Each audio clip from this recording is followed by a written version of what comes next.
श्रीमद् भागवत ज्ञान यज्ञ सप्ताह आप सभी का बहुत बहुत स्वागत है।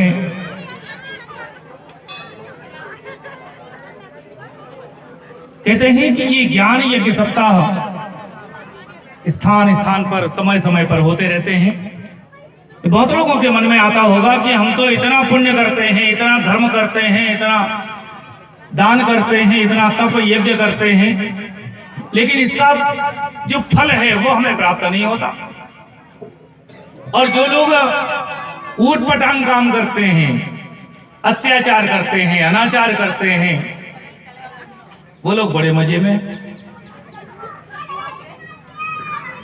तो यहां आप जिस कामना से आएंगे, आपकी वो सारी कामनाएं श्रीमद् भागवत कृपा से और कबाई माता की कृपा से अवश्य पूरी होंगी। ये विश्वास के साथ हम आए, क्योंकि विश्वासम फलदायकम, विश्वास ही फल देने वाला होता है।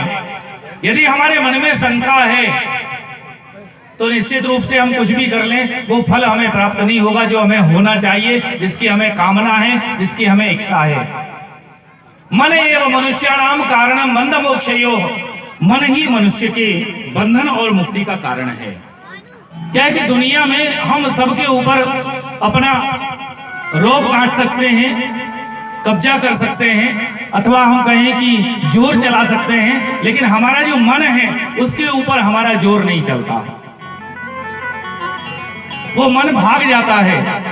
हम सोचते हैं कि भजन में लगाएं, हम सोचते हैं पूजा में लगाएं, हम सोचते हैं धर्म कर्म में लगाएं, लेकिन वो मन स्वच्छंद होकर के इधर उधर भटकने लगता है, दौड़ने लगता है। तो एक बहुत अच्छा तरीका है कि मन को तो दौड़ना ही दौड़ना है, और इसलिए हम उस मन को भगवान की सेवा में दौड़ाएं। जब भी हमें समय मिले, नेत्र बंद करके हम ध्यान करें भगवान का।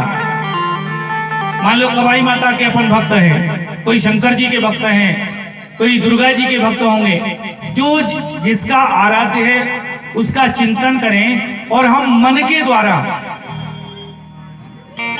ऐसा विचार करें कि हम भगवान को स्नान कराने के लिए गंगा जी से गंगा जल लेकर के आ रहे हैं, सोने के कलश में लेकर के आ रहे हैं। अब वैसे सोने का कलश लेंगे तो पैसा खर्च होगा, अगर गंगा जी तक जाएंगे और आएंगे तो पैसा भी खर्च होगा किराए के लिए।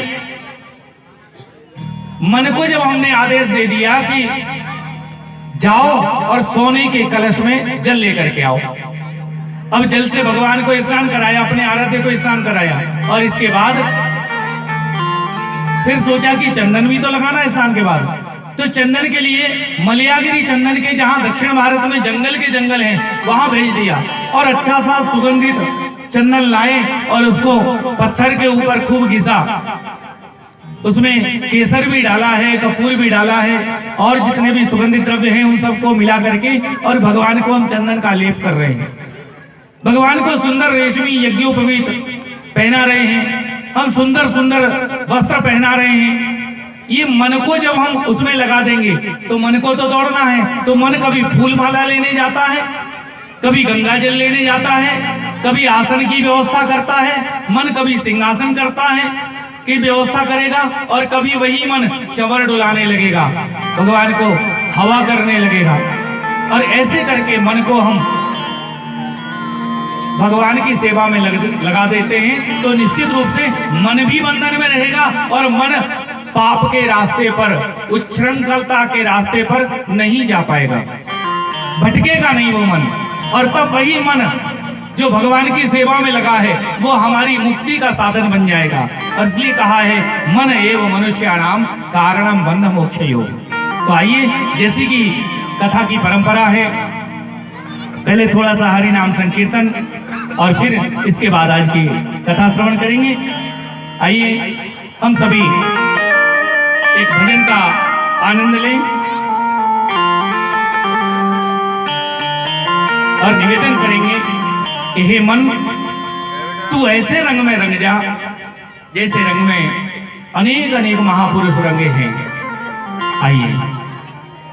मन तो रंग जाए से रंग में मन तो जाए से मन तो रंग जाए से रंग में मन तो जाए लग जा ऐसे रंगों में मन तो लग जा ऐसे रंगों में मन तो लग जाए ऐसे रंग में मन तो लग जाए ऐसे रंगों में जैसे रंग गए भक्त विभीषण ऐसे रंग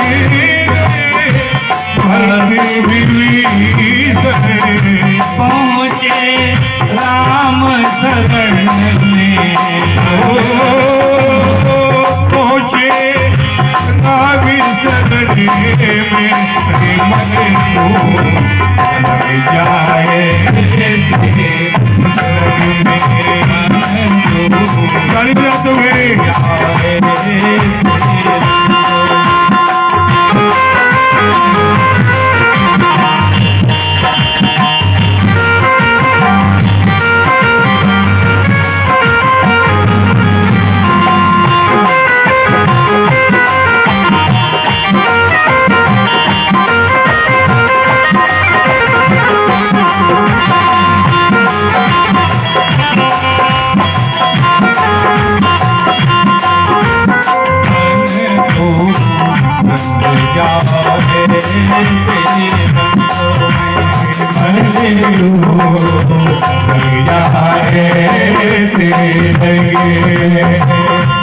जैसे रंग गई मीराबाई जैसे लगी गई मीराबाई जैसे रंग गई मीराबाई जैसे लगी गई मीराबाई जहर पियो एक क्षण में जहर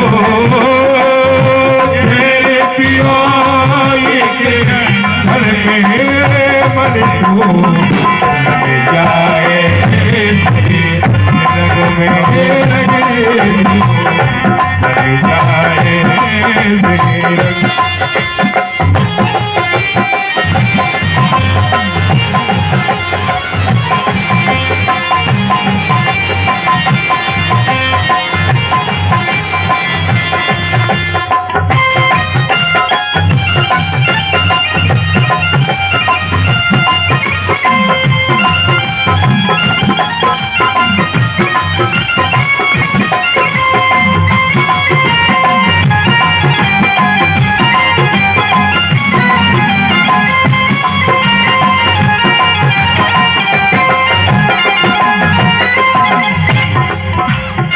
बोलिए वृंदावन बिहारी लाल की जय।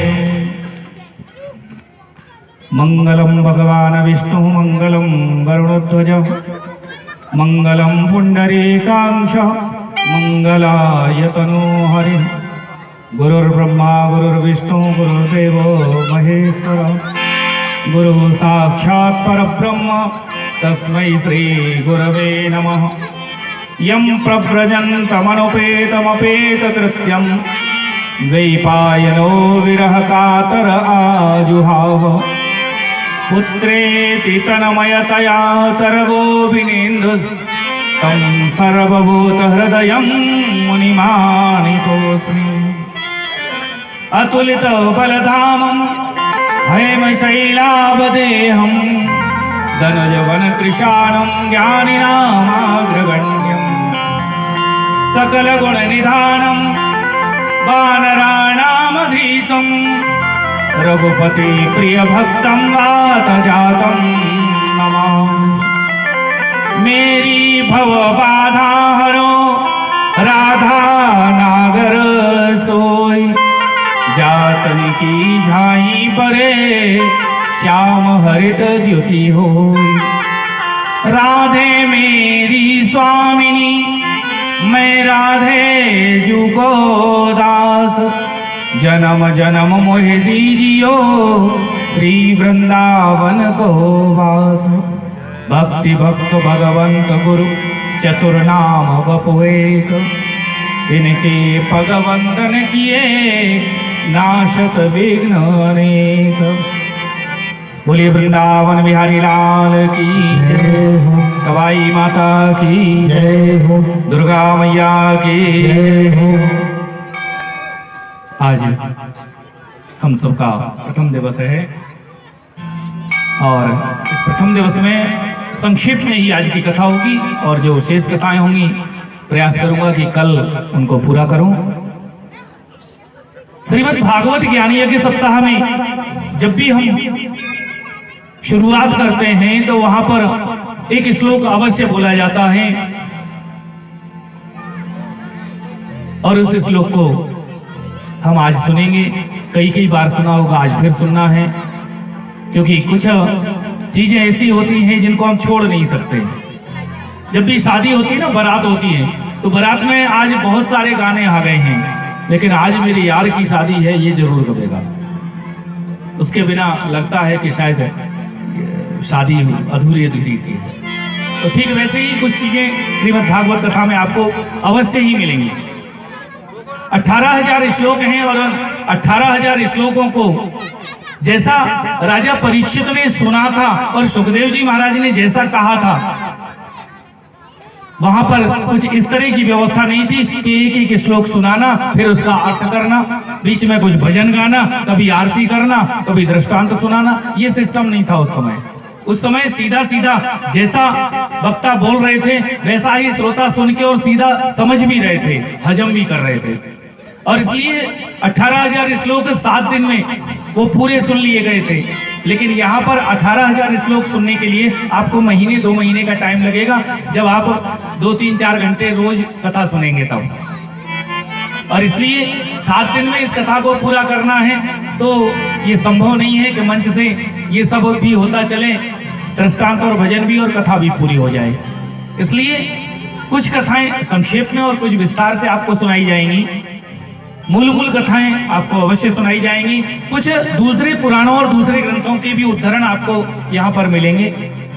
अब तक जितनी कथाएं सुनी होंगी प्रयास करूंगा कि कुछ नया आपको यहाँ देकर के जाऊं।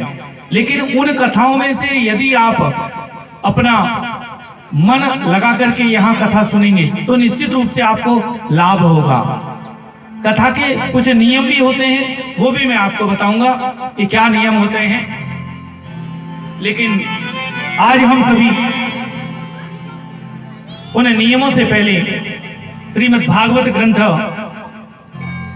जहां से ये कथा प्रारंभ होती है, कुछ बातें हम ध्यान में देंगे, सुनेंगे। सच्चिदानंद रूपाय विश्वोत्पत्त्यादि हेतवे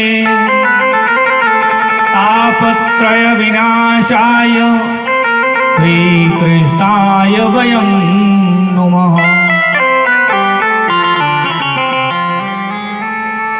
सत, चित और आनंद, ये परमात्मा अलग अलग व्यक्तियों को अलग अलग समय पर अलग अलग रूप में दिखाई देते हैं। परमात्मा एक है, शक्कर एक होती है, लेकिन हलवाई की दुकान पर मिठाइयां कई दिखती हैं। उनके रंग, आकार, प्रकार, रूप, खुशबू ये सब अलग अलग हो सकती हैं, लेकिन उन सब में मूल रूप से शक्कर विद्यमान है। चना एक होता है, लेकिन व्यंजन कितने बनते हैं।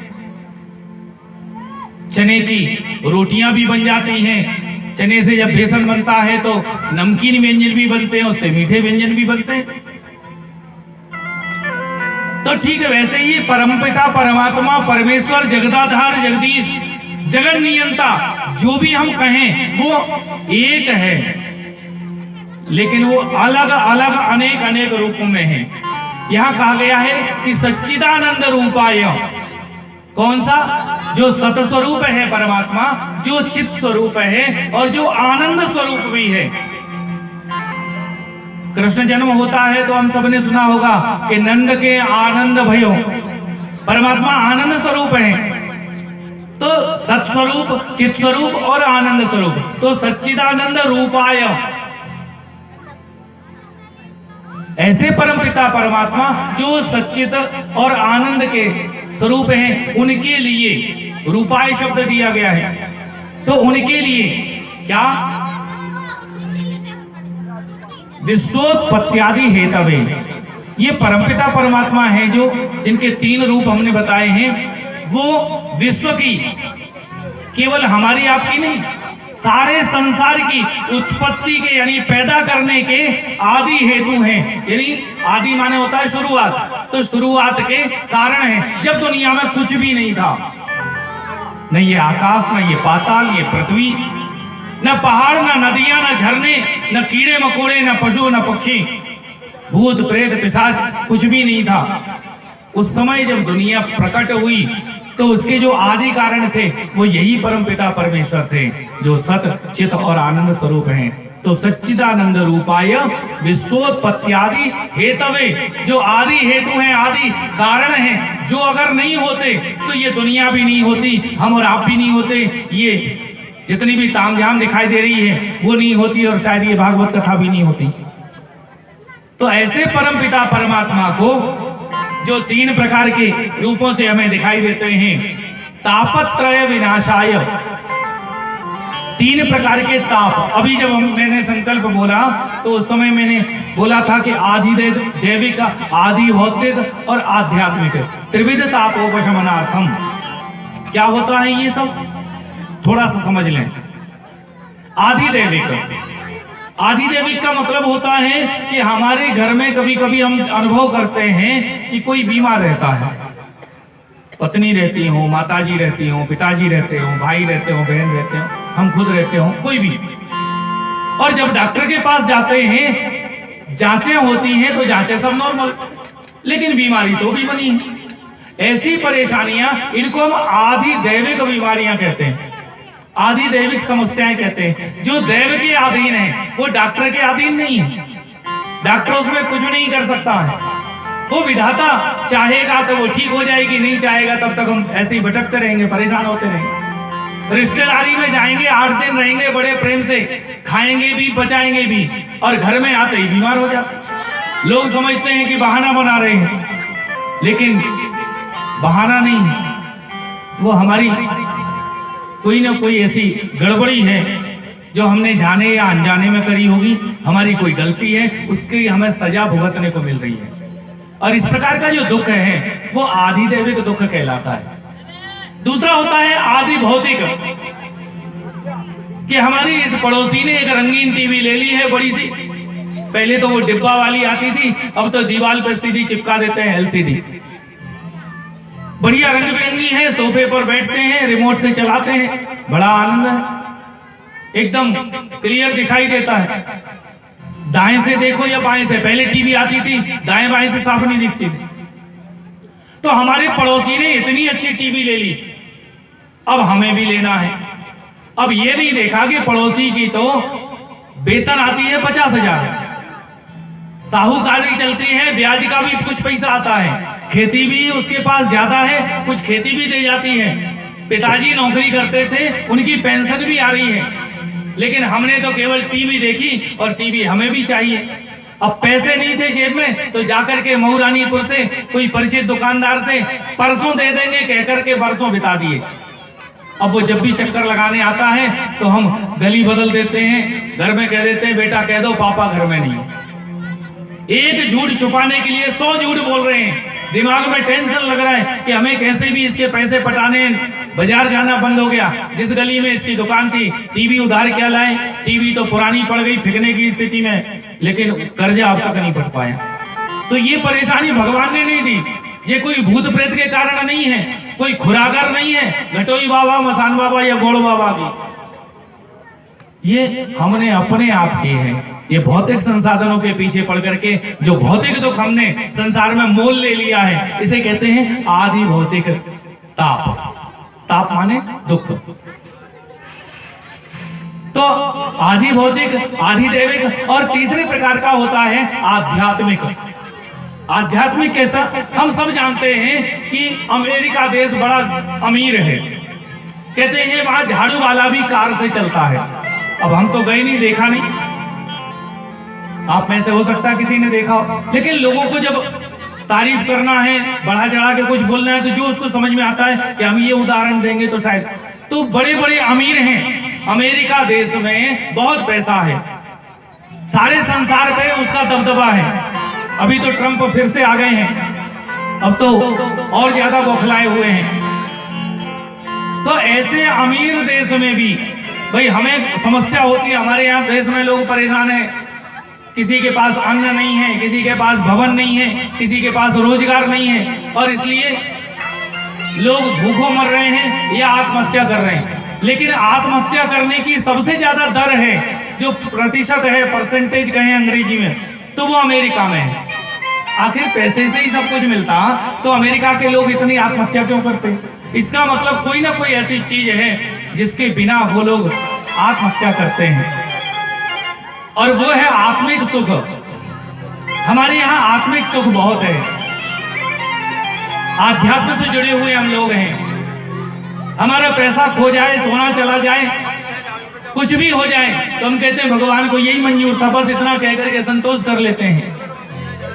और इसलिए हमें निश्चित रूप से वो संतोष करने से हमारा जो दिमाग का तनाव है, टेंशन है, जो स्थिति बन रही थी कि हम आत्महत्या करते, उससे हम मुक्त हो जाते हैं। तो इस तरह का जो आध्यात्मिक दुख है, उससे हम मुक्त हो जाते हैं। तो तीन प्रकार के दुखों से मुक्त होने के लिए तीन ताप कौन कौन से? तापत्रय विनाशाय, जो मैंने तीन ताप अभी कहे, आदि दैविक, आदि भौतिक और आध्यात्मिक। इन्हें तापों के विनाशाय यानी विनाश के लिए श्री कृष्णाय, भगवान श्री कृष्ण को, वयम माने हम सब, अहम नहीं, अहम माने मैं होता है, आवाम माने हम दोनों होते हैं, और वयम माने हम सब होता है, तो बहुवचन का शब्द है, यानी हम सब नुमः यानी प्रणाम करते हैं। अब पूरे श्लोक का अर्थ क्या हुआ कि ऐसे परम पिता परमात्मा जो सत्स्वरूप हैं, जो चित स्वरूप हैं, जो आनंद स्वरूप हैं, जो आदि दैविक, आदि भौतिक और आध्यात्मिक तीनों तापों का नाश कर सकते हैं, इसलिए उन प्रभु को हम तीनों तापों के नाश के लिए प्रणाम करते हैं, क्योंकि वही परमपिता परमात्मा है जो इस संसार की उत्पत्ति करते हैं और कालांतर में पालन के बाद संहार भी वही करते हैं रौद्र रूप धारण करके। ऐसे कृष्ण भगवान को हम सभी प्रणाम करते हैं। श्रीमद् भागवत की कथा के महात्म्य के रूप में किसी की महत्ता जब बताई जाती है उसे महात्म्य कहते हैं। उस महात्म्य के रूप में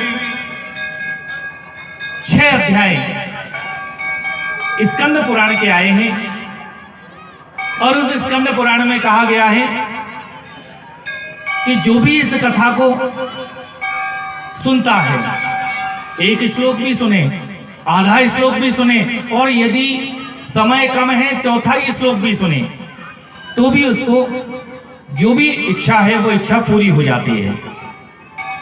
लोग कहते हैं कि ये तो बुढ़ापे में सत्संग करना चाहिए, तो सत्संग की कोई उम्र नहीं होती। एक भजन भी हम सबने सुना होगा कि भजन कर मस्त जवानी में बुढ़ापा किसने देखा है। वो बात यहाँ पर बिल्कुल सटीक आती है, और इसलिए जब भी समय मिले हमें भगवान का भजन कर लेना चाहिए। कहते हैं कि ये सब श्रीमद् भागवत कथा को सुनने से हमें जो चाहिए वो सब मिलेगा। क्या क्या मिलेगा?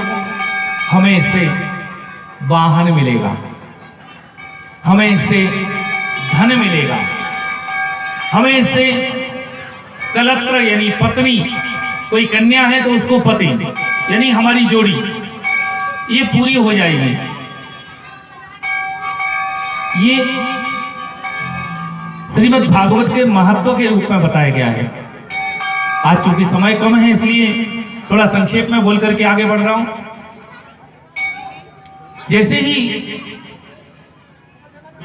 हम समाज में आते हैं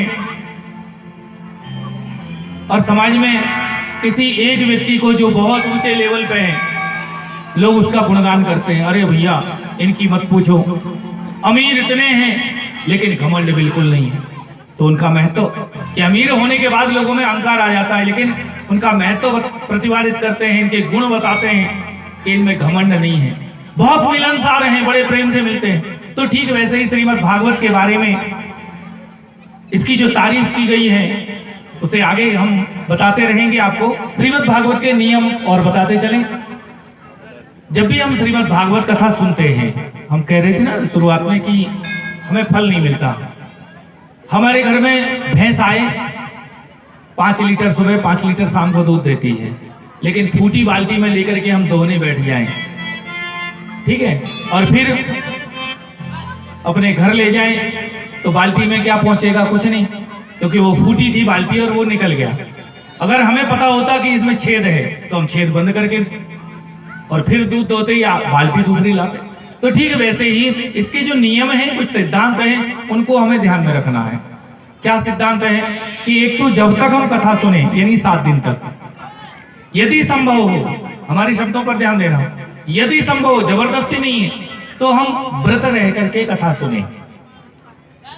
3 और सामाय व्रत रहें, सुबह दोपहर शाम फलाहार करें और 7 दिन की कथा सुने। यदि संभव नहीं है तो दिन भर व्रत रखें और शाम के समय एक समय भोजन कर लें।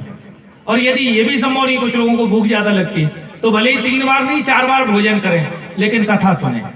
क्योंकि ये सोचे कि भाई हम व्रत नहीं कर सकते, हम एक समय नहीं खा सकते, इसलिए हम नहीं सुनेंगे। तो न सुनने से तो अच्छा है कि जितना सुनेंगे उसका तो फल मिलेगा। Something is better than nothing, न कुछ से कुछ भला।